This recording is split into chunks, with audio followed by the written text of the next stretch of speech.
Hi everyone, good evening. Charlotte here from Enriching Environments for Top Tip Tuesday on Tuesday the 30th of November, and welcome to this evening's session. I'll give everyone a few moments to come in and to get sorted and to get what you need to be comfortable for this session. Oh, two people joined straight away. Hi. Everyone who's joined, hi Tatenda, thanks for joining everyone. And as you're all coming in, I'd love to hear how your day has been. You can send me an emoji if you want to let me know how your day was. If I can find the squashy face emoji, I think that would be mine. I'm feeling a bit tired this evening after a busy day. So, shall we? Hello everyone. I think everyone who wanted to join has started coming in. I think we can dive straight in. So, hi Neda. So, let's talk about answering those tricky questions that our children ask.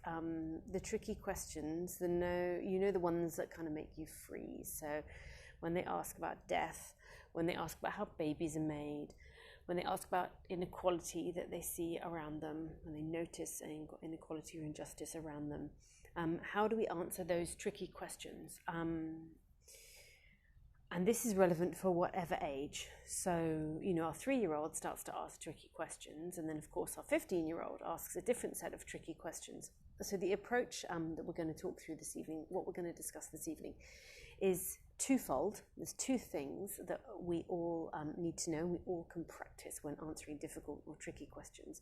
And the same, I want to say rules, that sounds really strict, the same approach works regardless of the age of the child. And so there's these two things to keep in mind is, one, we only discuss topics with our children that they have, or questions or issues that they have brought up themselves. So we don't need to have a conversation about death, for example, until either that something happens that directly affects them, so like a grandparent or a pet or something like that. We don't need to have a conversation about death until that happens.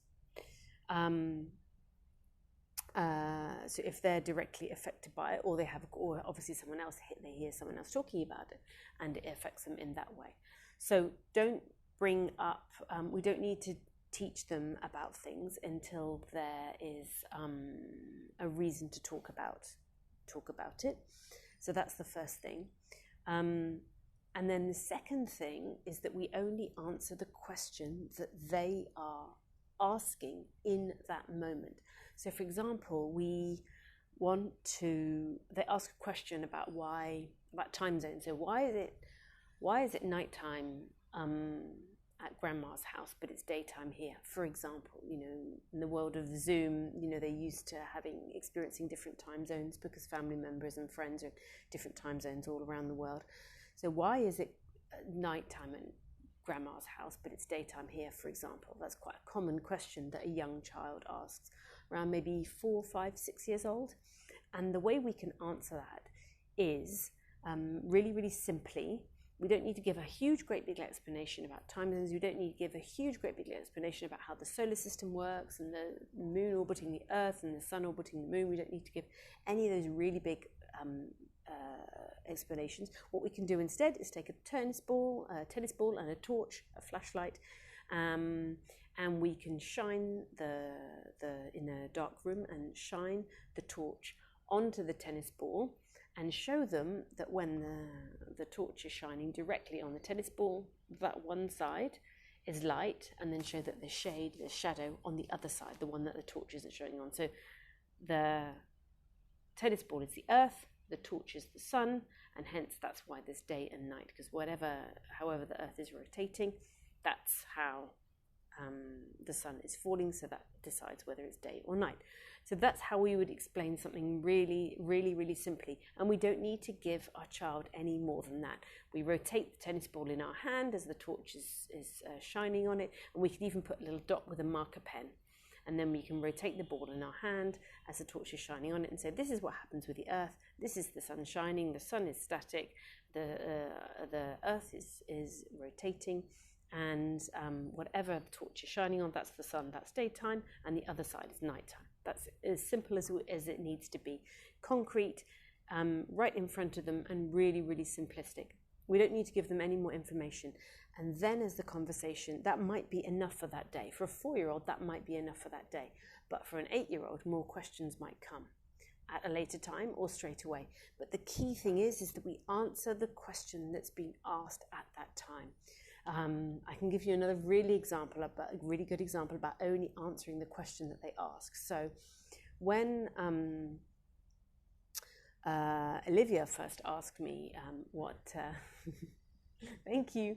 When Olivia first asked me, how, I know I grew in your tummy, Mummy, but how did I get there?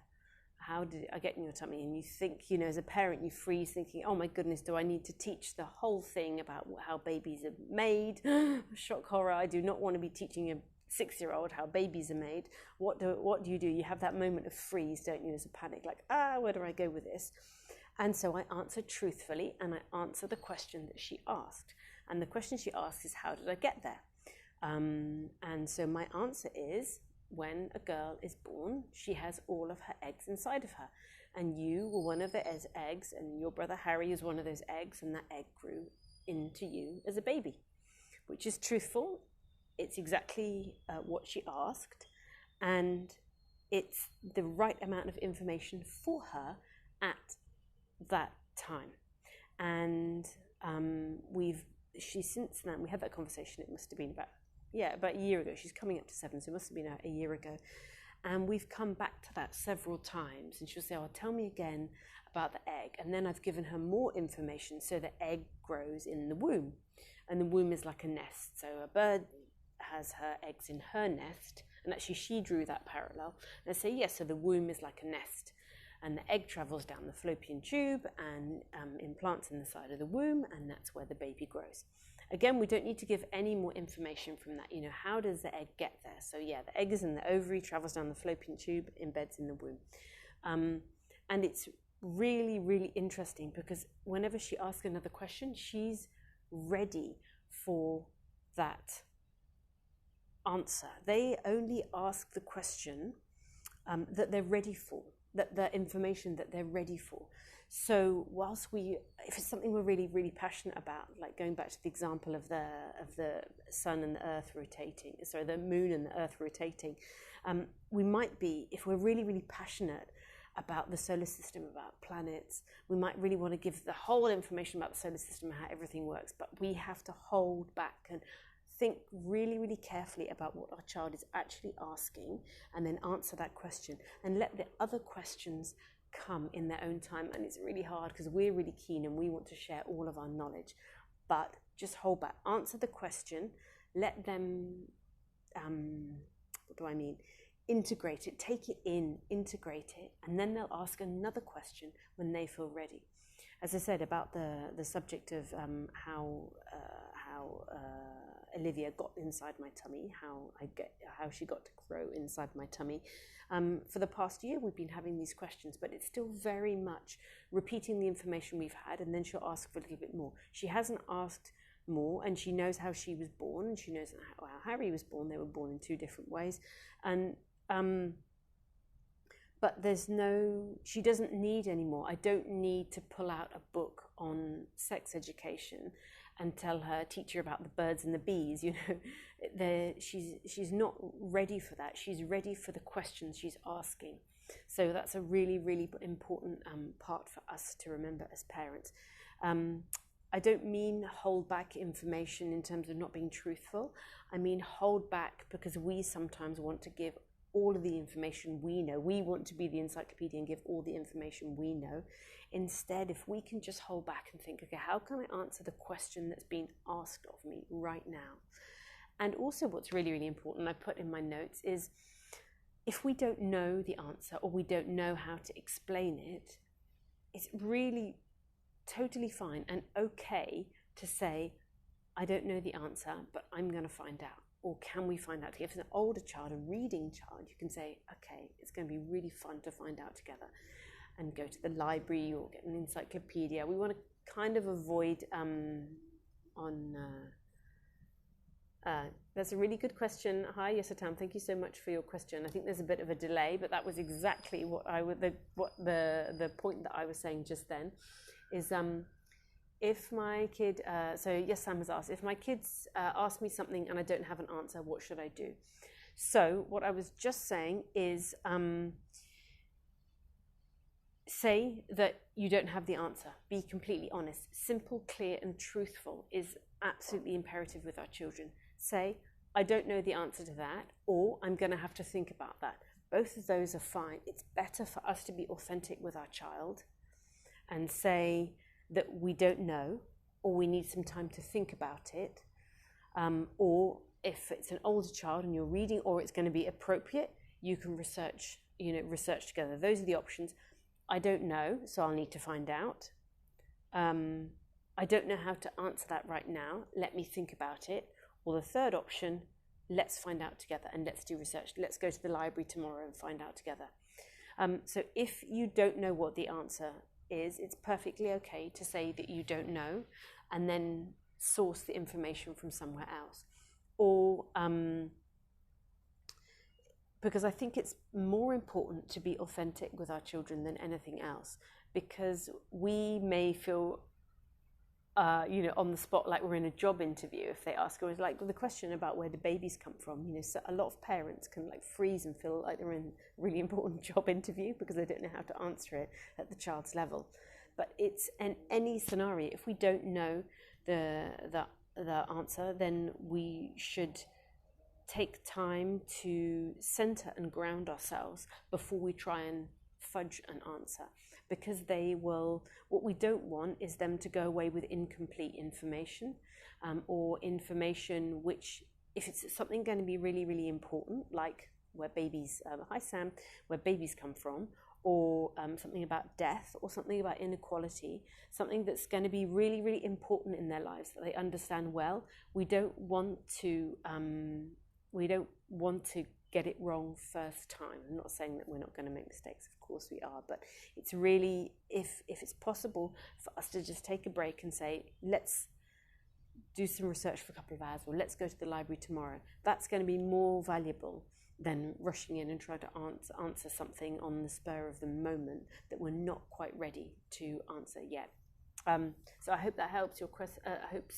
That helps with your question, Yasatan, to just take a bit of breather, take some space, so you can sort of compose your thoughts and know how you want to answer it.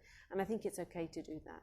And I think in the real world we do that as well, don't we? With friends or at work, if we don't know the answer, we'll say, "Oh, let me find out and I'll get back to you." So I think it's good to have that level of authenticity with our children as well. Excuse me one moment.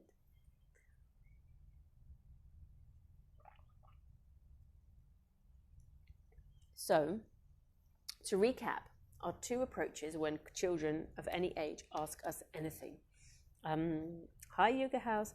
When our children ask us any of those tricky questions, the two things for us to know are we discuss topics as they come up. So an example was talking about if there's a death in the family. If there's a death in the family, or of a pet or a grandparent or what have you, that would be the time to talk about death. We don't need to bring it up as a topic beforehand. If it's something that directly affects them, then it's important that we address it so there's no gaps. But we don't need to have conversations really, really early on about things that they aren't ready for. When it's really a matter of trust for us as parents and caregivers and educators, when our child is ready for the answer, they will ask the question. When they're ready for that information, Olivia's coming up to 7. She doesn't know how babies are made at all, and she's not even anywhere near, even though obviously she's at school and there's millions of other influences from her in the world, I don't feel the need to start talking in depth about really, really difficult topics, when they come up, when she asks the questions, I will ask everything as honestly as I can. And if I don't know, I'll find out. But I only bring up I wait for her to bring up a topic that's, or something that's directly affected her or us as a family, and then we'll discuss it. I don't say, I don't know, right, we're going to have a theme of death this week and let's talk about death. Do you know what I mean? Or making babies or anything like that. It's very much must be child-led. If we think back to our Montessori practice, our work is child-led. What is the child interested in? What are their needs? What are their questions? What are they curious about at the moment? And we let their questions guide us. So that's the first thing. Only answer questions only discuss topics that they are interested in, that they've asked questions about. And the second thing is, when they do ask those questions, answer the question that they have asked. We don't need to give all the information about any topic. Think about the question they have asked and just answer that question. I gave the example early on about how babies are made, where she said, oh, how did I get in your tummy? Well, I know that I grew in your tummy, mummy, so how did I get there? And then I explained that when every girl is born, she has all of the eggs that grow into babies inside of her when she's born. And so you, Olivia, like your brother, you were one of those eggs and you grew into babies. And that was a year ago she asked that question. And since then, different questions have then come from that, saying, where is the egg in the body, and then how does the egg grow, and all those things. So I explained the eggs in the ovary, comes down the fallopian tube, and then grows in the womb. And every single time I answer the question that she has asked and then stop. And we wait for that information to be digested, to be integrated in their body, and then we wait for the next question.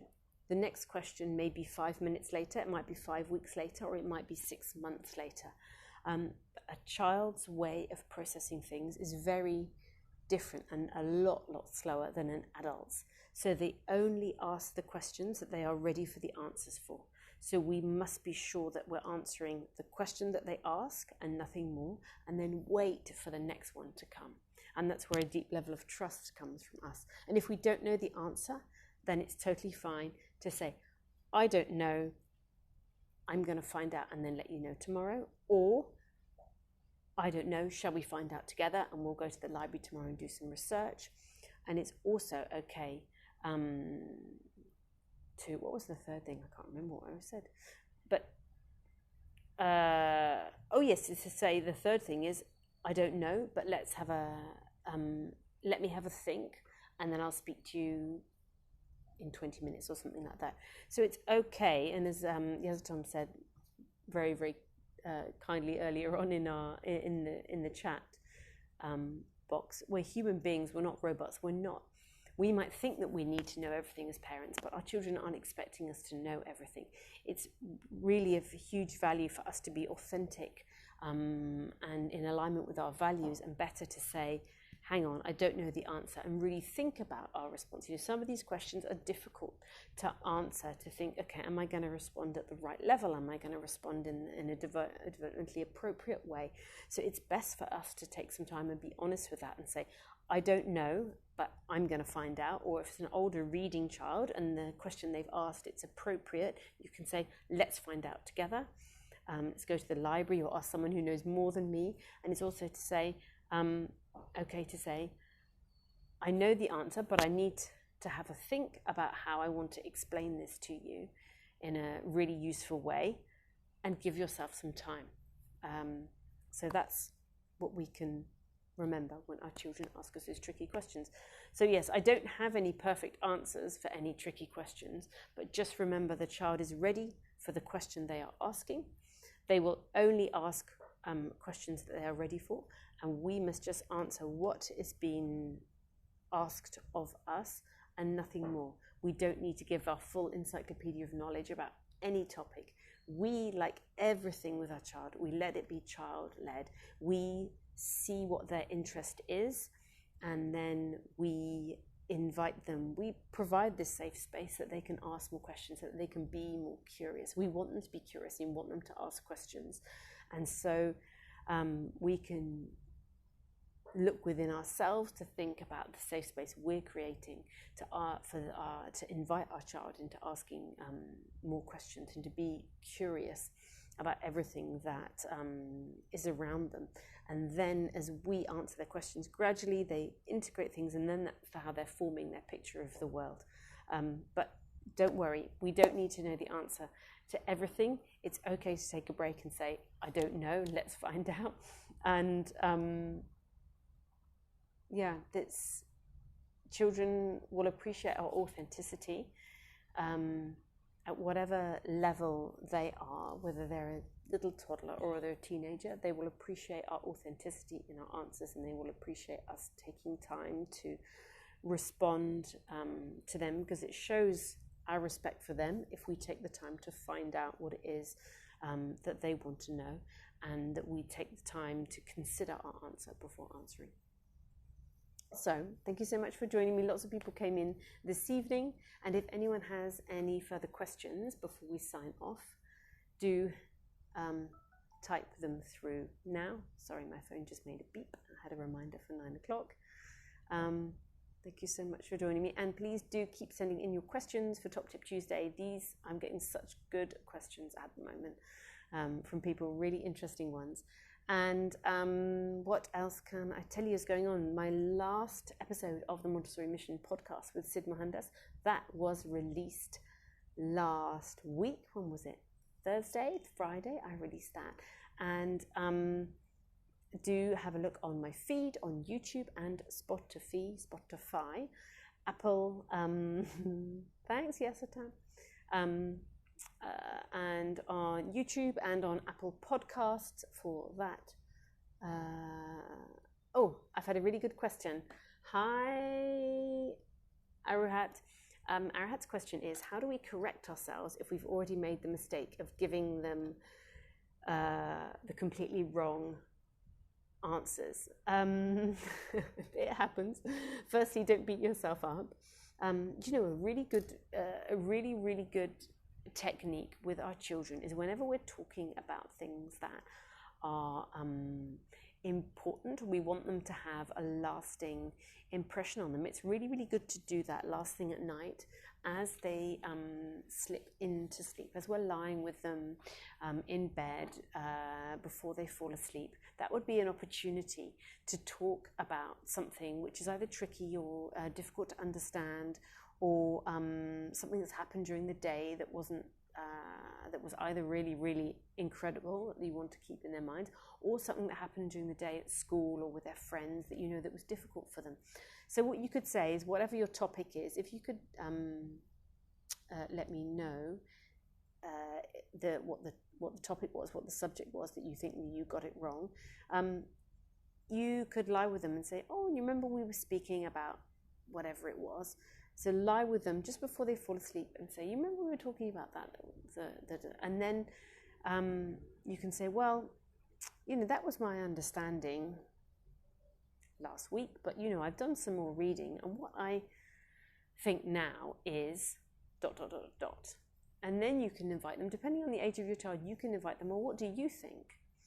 And you could correct it like that. I don't think we need to worry too much. If we've made a mistake, we've made a mistake, and that's okay, and that's been human. But if you did want to add a different perspective or a different dimension to something that you've said, or I don't know, if something you found out subsequently is incorrect information, then a really good way to do that is to be honest, completely honest, and say, I said this, I believe that was the time, but now I know that that's not true and this is true.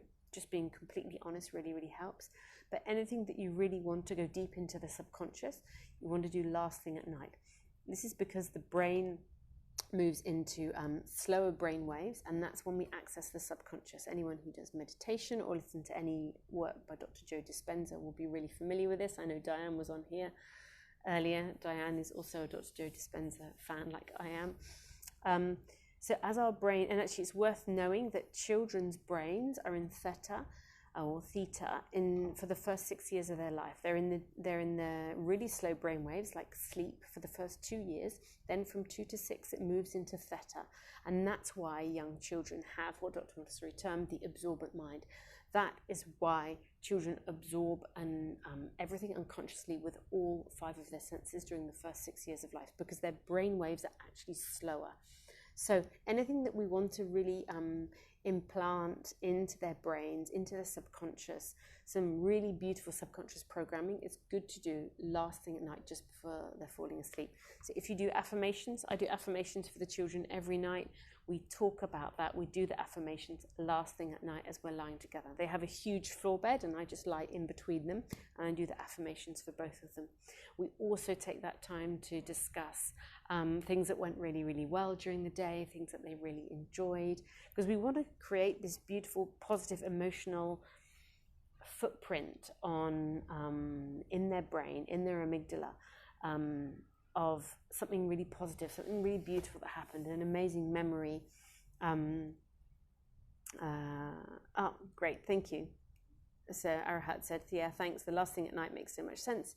Feels like a great opportunity to rectify. Yeah, it is. Last thing at night is a really powerful way of doing it. And we can add so many beautiful positive affirmations in there. So for example, we spent the afternoon on the beach and we with friends and flying kites, and Olivia loves kites. And just as we went to sleep then, I did her affirmations, and then I said, oh, it was so lovely on the beach this afternoon. She said, yeah, I really loved flying Imogen's kite. And so we had a long conversation about how much she loves kites. And I said, oh, do you remember the smell of the sea? And it was so windy. That was why it was so good to fly the kite. So in all of that conversation, that's going into her subconscious mind. That's an imprint, an emotional imprint on her amygdala of how wonderful it was to have that feeling of the 3 girls with us, with her and Harry and my friend, and flying the kites and smelling the sea, and there was loads and loads of crows, and hearing the crows squawking, and it was really, really windy. That's left a beautiful emotional imprint in her amygdala, on her heart, of that memory. And equally, if there's something that is negative, that's unpleasant, that's happened during the day, it's a really good time to do it, to talk about it and unpick it at as they're falling asleep. So if you know something happened at school or with friends at a play date, that's the time to say, oh, I know you had a really, really tough day today and you seemed upset after the play date. Would you like to talk through what happened? And then we can invite our child to express their feelings, so they're not going into their sleep state holding all this baggage. You can say, oh, let's release it now. How do you want to release it? Shall we do some deep breathing together? One of the really lovely practices actually that I do with Olivia, Harry releases his feelings in a very intense and often extreme way, and whereas Olivia tends to hold things in a lot more. So a practice I do with Olivia when I know she's had a tough day and if she doesn't want to speak is that, and Harry falls asleep first, so I'll turn over and I'll lie next to her and we'll face each other, and I'll invite her to put one hand on my heart and I'll put my hand on her heart, and then we'll breathe together. And we have a little lamp in their bedroom, so I say, oh, let's look into each other's eyes and we'll breathe together. And even if she doesn't want to speak about what happened, I'll say, I know you had a really, really tough day. And still breathing and looking into each other's eyes, hand on each other's hearts, and say, I know you had a really tough day. And I want you to know that I'm here for you and it's safe for you to tell me whatever you're going through. And we're gonna work this out together. We're gonna make a plan together. Just so that she knows that she can trust me. She knows that I've got her back. I'm always there for her. And when she feels ready, she's going to tell me about what happened. She said actually this evening that, oh yeah, I wasn't very happy this morning. I'm not ready to tell you about it yet, but I'll tell you tomorrow maybe. And then I can relax. She can relax. She knows that I know that something's up. And she knows, hopefully, that she feels safe enough. She can trust me with whatever it is she's going to tell me, whatever it is that happened. She can tell me and we're going to make a plan together. So that was a really, really long-winded way of saying last thing at night is a really, really good way to make positive imprints, whether it's affirmations, whether it's recalling beautiful memories of the day, or whether it's supporting them with something they're struggling with at the moment. Last thing at night, as they move into the slow brainwaves, is the time to do it. So thank you so much for joining me, and please keep sending in your questions.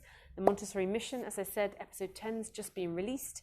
I am on course to publish the Montessori Mission podcast book at the end of December. Eek, December is tomorrow. I haven't got much more time, but it's really, really fun. It's been such an amazing project. Do go onto my feed. You can look on my highlights. All 10 of the episodes are on my feed. All 10 episodes are on Apple Podcasts, on YouTube, on Spotify. You can search for Montessori Mission. They're all also on my website, which is enrichingenvironments.com. My next mentoring program will start in the first week in January, and I can't wait to see you all for that. Until then, keep me posted on your DMs, on the DMs of what you're getting up to, what questions you have, and I'll speak to you soon. Thanks so much for joining me. Bye-bye.